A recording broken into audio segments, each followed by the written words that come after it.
নমস্কাৰ সকলোলৈ। মই নতুনকৈ ইউটিউব চেনেল খুলিছোঁ। কেনেকৈ কি কৰিব লাগে মই একোৱেই নাজানো।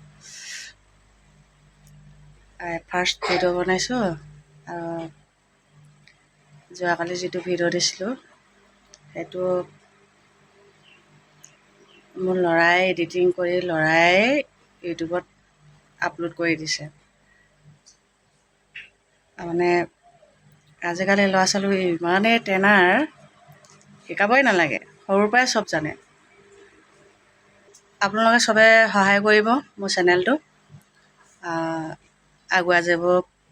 কেনেদৰে পাৰোঁ চেষ্টা কৰোঁ আৰু চেষ্টা কৰি যাম যাতে আগুৱাই যাব, চেনেলটো আগুৱাই নিব পাৰোঁ। আৰু আপোনালোকৰ সহায় বিচাৰিছোঁ, আপোনালোকে সহযোগ কৰিব দেই। সকলোলৈ মোৰ ধন্যবাদ।